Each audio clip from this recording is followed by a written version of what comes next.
Hey, everybody. I am Heff. Obviously, there's a lot of great things we love to do in the community, and this is something we've been a part of for a couple of years now at 97.7 QLZ. It is the Out of the Darkness Walk coming up on October 16th, a part of the great efforts of the national effort to prevent suicide.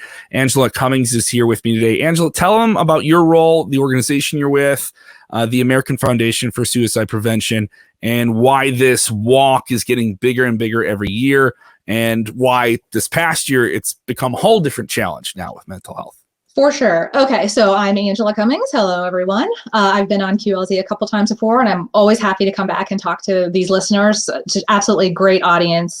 Definitely people who are behind the effort to promote mental health. So always happy to come on any show on QLZ and happy to be here. I am the Associate Area Director for our Illinois chapter of the American Foundation for Suicide Prevention. And in my role, I oversee lots of these Out of the Darkness walks, but I am actually the director of the Springfield Out of the Darkness walk. As you may be aware, Springfield is the state capital. So we try to put a little extra effort into that walk. Definitely want to highlight it and put a little extra work into that. Basically, American Foundation for Suicide Prevention has, basically four main tenets. We provide education around suicide prevention. We provide advocacy on the state and federal level. That means getting bills passed, laws passed, the 988 that people may have heard about. We're going to have a 3-digit number now that goes to the Lifeline instead of that 1-800-273-TALK. I mean, who can remember that when they're upset? Anyway, things like that. Anti-bullying legislation. If you have a student in school now, the back of their ID card probably has the National Suicide Prevention Hotline number on it. We were a big part of that. So that advocacy effort is kind of the second prong. Research. AFSP is the largest private provider of research funding in the world, actually, for suicide prevention. We're very, very proud of that. And we do provide survivor support. So if you have lost someone to suicide, a friend, a family member, a coworker, we do have programs that help support people who have lost those to suicide. So basically, those are sort of our four main prongs of how we support suicide prevention. And really, just like you said, in the last year, the focus has become so pointed towards mental health and mental health awareness. I think when the pandemic happened, we all have mental health. We've always all had mental health, just like we have physical health. But boy, did everybody sure figure out that they had mental health when everything changed. We felt the microscope on the back of our heads. Wow, it's right? Like, this is what it feels like to wake up in the morning and be like, what's going on? Because I have nothing else to hear. Like, it's only me now. Yeah. What does today hold? What will tomorrow hold? The uncertainty, the anxiety. I mean, those are things that people with diagnosed mental health conditions experience all the time. And, we all experience levels of that just based on life stressors, or if we have a mental health condition. Everybody's on a spectrum and everybody has mental health. And so I really feel like these Out of the Darkness walks have become, over the years, a real focus for just anybody, not just our suicide loss survivors, anyone who is passionate about mental health and understands that we've got to take care of our personal mental health, our collective mental health. It's just a really important topic, and I think people are really getting behind it. Obviously you constantly evolve with how people communicate now, with so much of this being done over the internet, so much that you guys are able to do, like the changes with the phone number and different things like that. I remember the first time I heard about the Lifeline was a long number, and that was something we were accustomed to. Now it's a quicker text line. Now there's online options, there's chat options. When all these things evolve quickly, is it something where you can't wait, you have to go as soon as you can and leap into those efforts? Or is it something where, all right, we got to take our time? Or is it, no, let's just find our way through this as we're doing it in this big multi-effort where you're dealing with people that preventing it, you're dealing with people who now have to endure it in their families?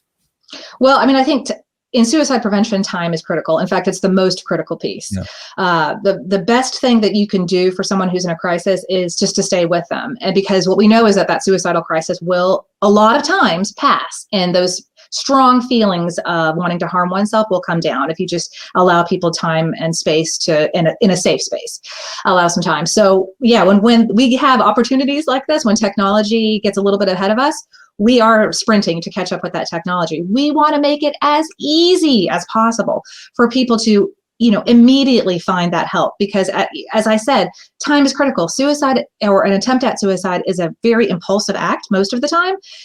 There is some data that shows that people consider it for less than 10 minutes before acting on it. So that is why that immediate access to a crisis text line, a crisis chat line, having to dial 988, not having to look around and try to remember what's that song that was popular where the Lifeline was mentioned in it, who can I call? And so definitely, yes, we are always trying to stay ahead of technology, make it as easy as possible to communicate. And, as you kind of alluded to, one sort of silver lining to the pandemic was that everybody learned how to use Zoom.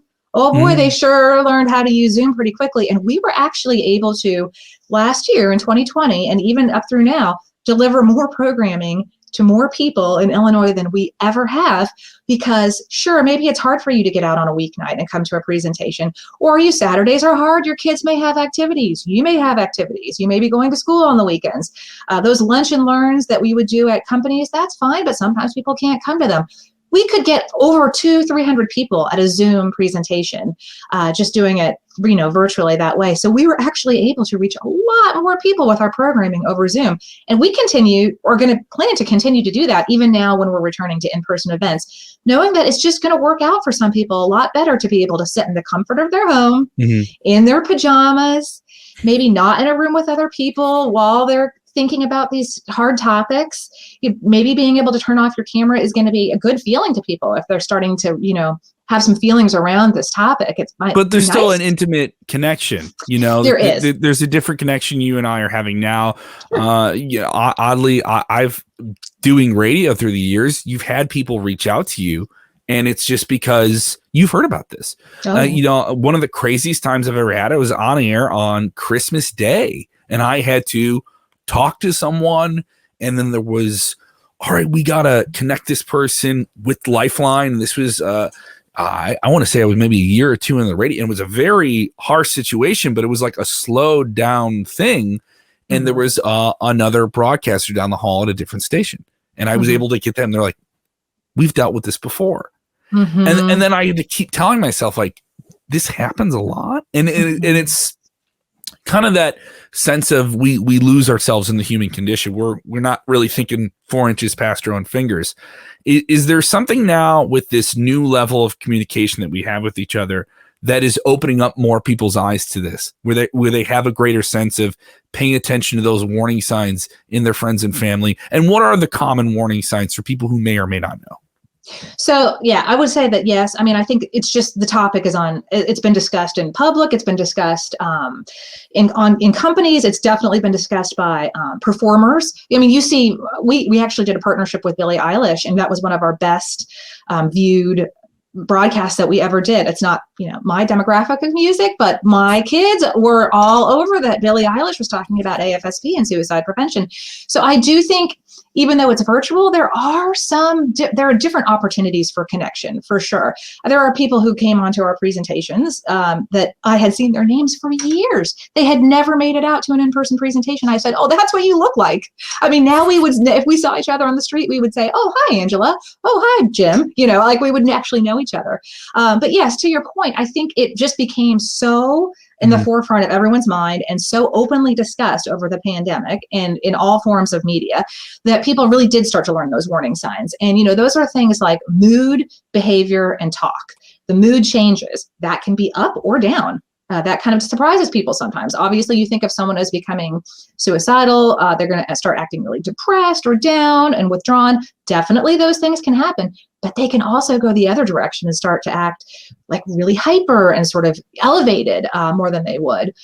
Behavior, are they just completely, not turning in assignments? Are they not showing up at work? Are they not reaching out and being social in the ways that they used to be? Those types of behavior changes, sleeping a lot, sleeping not at all. Those are all in the behavior category. And then the last one is the most obvious, but it's one that often just gets overlooked or laughed at. It's talk. People who are entering a really deep state of suicidal crisis, they'll often talk about it. They'll often talk about it. They may talk about it jokingly. They may say, the world would be better off without me. or, who knows, I may not even be around by that time. They sometimes say things that are very flippant. Sometimes they say things that are very serious, like, I'm really thinking, like, I don't even know why I'm here. But other times they'll say things that are very flippant, and it seems like a joke, and people are all kind of going, surely he's not serious. But we have learned that you should take every time someone talks about ending their life seriously. You have nothing to lose. If you check in with them and say, wow, when you said you felt like it wasn't worth going on, have you thought about hurting yourself? Have you thought about ending your life? You've got nothing to lose. If they say, oh my goodness, no, that was a really bad on my part, that was not funny, I shouldn't say that. Okay, and great. that almost lines up with that kind of that ideation that it's a temporary impulsive type thing. Yes. to express. Right. And it's like, if you check in with them, you have nothing to lose. If it was flippant and they didn't mean it, they'll move on. If there was some serious part to it and they really were looking for some help, guess what? You've just created that pathway. They know that you were listening and that you paid attention, and then it registered with you on such a level that it made a difference that you felt you should ask about, are you really that upset? Are you actually thinking of ending your life? There's nothing to lose by just paying attention to the way that people are talking, because suicidal people will often tell you either sort of in a joking way or just straight out what they're thinking and how their mind is going and what they might be planning. Now, obviously, as the technology makes it easier, that's also easier for you to give resources to people that are concerned about people they know. So once again, head to the website. All the information is there as well for the Out of the Darkness Walk, which is going to be a very, very special event coming up here in Springfield. We have a team. You guys can go to our website, WQLZ.com. We have our page, but obviously great resources well beyond the Springfield area to be participating in these. There's many different walks across Illinois and the country focusing on this month and why this month is so important coming up here. How special is the Out of the Darkness Walk, and how has it developed over the years? So the Out of the Darkness Walk is very special. It's our main fundraiser for AFSP. We don't do really any major fundraising throughout the rest of the year, but the Out of the Darkness walks, just think about that term, out of the darkness. And it started because it was actually started by a group of suicide loss survivors when nobody was talking about suicide. That was not an okay thing to talk about out loud. There was a lot of stigma around even talking about mental health at all. And they really decided, this group of survivors who started the Out of the Darkness walks, over 25 years ago, thought we need to bring this issue out of the darkness, right? And we need to let people know that it's okay to talk about this. And we need to let grieving people know that there is light on the other end of the tunnel, that life goes on. And so it's just such a nice metaphor to me, to talk about suicide prevention and mental health and that phrase, out of the darkness. It's that we can all talk openly about it, and there's nothing to be ashamed of, and you don't have to hide in the shadows. And there is hope for those who have lost people. One of the nicest things about our Out of the Darkness walks, if you've ever been to one, is something that we call our honor beads. And those are basically different colors of those Mardi Gras beads that you get. Each color signifies a different connection to the cause. And when you are at an Out of the Darkness walk and you pick up your colors, so for example, if you've lost a spouse, you would pick up the red beads. If you've lost a sibling, you might pick up the gold beads. Loss of a child would be the white beads. Just supporting the cause are our blue and purple beads. So it's really nice. And I see people who maybe are there alone, or they seem a little reticent, and they've got those beads on and they look around and it's like, oh, you know what I'm feeling. You're wearing that white bead. You know what that feeling is to lose a child. And it's just a good feeling of connection for people to come together. We have kind of newer bead colors. We have green for those who struggle. So now we've invited a lot of people to our walks who are currently dealing with a mental health issue, and they're proudly wearing those green beads and saying, I have to work on this every day. And you know what? It's okay. And I'm wearing these green beads because it's okay to admit that you work on your mental health and that you take care of yourself. And then our teal beads are now for those who support people who have a mental health challenge. So we have all kinds of people at these walks now.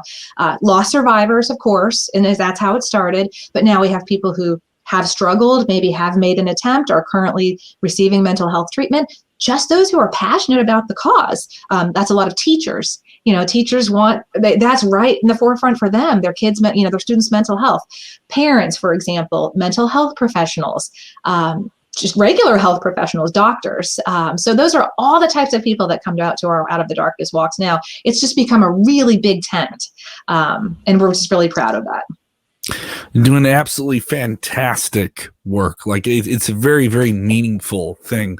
For people who want to know the website, the different tools, I know you mentioned the text line that has changed as well, and the number that has become a lot easier. Can you lay those things out for people, especially if they've been watching this video with our short attention spans on the internet? I want to make sure they at least get the message before we're done. Absolutely. So if you need help right away, you can text TALK to 741-741. As of right now, the 988 three-digit suicide prevention lifeline number is not in effect yet. It has been passed, and so it is a bill. It is a law now, and it is just being implemented in different states. So in Illinois, we've got a task force that we're working with and working with the state to get that implemented. When we know that is going to be live, you will be able to dial 988. In the meantime, you still need to dial that long suicide prevention lifeline number, but it's 1-800-273-TALK. So just remember that TALK, 741-741-TALK, or 1-800-273-TALK. And you will be connected with the suicide prevention lifeline. And just a word, you don't have to be the person who is struggling to call that. The prevention lifeline people have told me that actually more than 50% of their calls come in from people who are worried about someone else. And they're wondering what they should do. How can I get help? I'm really concerned about this person in my home, this friend that I have. What should I do? What are my next steps? So if you are at all concerned about a friend or family member, call the Lifeline. They are there to help you, to give you some next steps, to give you even better, signs to look out for, some actual, actionable things you can do to help that person that you might be really concerned about. Angela, thank you so much. We're looking forward to it. October 16th, our team will be there, and you should be there as well. If you can be there in spirit as well, there's different ways you can support as well. Angela, thank you so much for the time. Oh, it was a pleasure. Always a pleasure. Thank you.